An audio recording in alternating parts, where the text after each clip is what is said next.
বেলজিয়ামের সোনালী প্রজন্মের কয়েকজন তারকা ফুরিয়ে যাননি এখনো। কোর্তোয়া, ডি ব্রুইনা ও লুকাকু তিনজনে এই বিশ্বকাপে আস্থার প্রতিদান দিয়ে চলেছেন। পুরো দলের মধ্যে বোঝাপড়াও যথেষ্ট। শেষ ১৬তে স্বাগতিক যুক্তরাষ্ট্রকে ৪-১ গোলে উড়িয়ে কোয়ার্টার ফাইনালে এসেছে বেলজিয়াম। এবার লড়বে সাবেক বিশ্ব চ্যাম্পিয়ন স্পেনের বিপক্ষে। ১৯৮৬-২০১৮ সালের পর আবারও সেমিফাইনাল ওঠার সুযোগ রেড ডেভিলদের সামনে।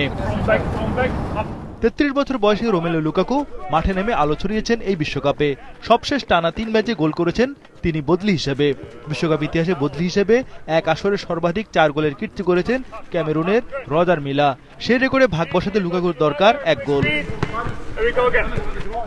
সঠিক প্যাড আর সঠিক তথ্য দিয়ে এসব সামলে নিব এক হয়ে। Monalisa sanitary napkin.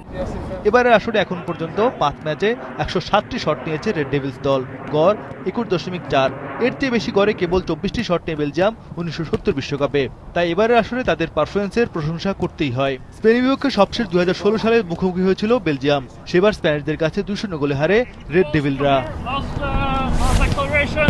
প্রতিপক্ষ স্পেন এবারে আসরে এখন পর্যন্ত একমাত্র দল যারা কোনো গোল হজম করেনি। শেষ ১৬তে প্রতিবেশী পর্তুগালকে ১-০ গোলে হারায় লা রোজারা।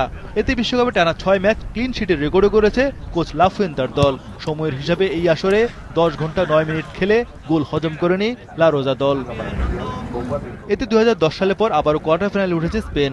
দলের অ্যাটাকিংয়ে লামিন ইয়ামাল, মিকেল ওয়াইয়ারজাবালের সঙ্গে ডিফেন্সে কুকুরেয়া, লাপোর্তে, কুবার্সির পারফরমেন্স যথেষ্ট আলোচিত।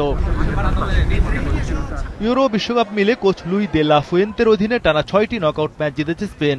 রেড ডেভিলদের বিপক্ষে মুখোমুখি লড়াইতেও এগিয়ে রয়েছে তারা। ১৯৮০ সালে ইউরোতে ২-১ গোলে হারার পর ১১ ম্যাচ অপরাজিত স্পেন। এর মধ্যে ৯টি জিতেছে লা রোজা দল, 2টি ম্যাচ ড্র হয়েছে।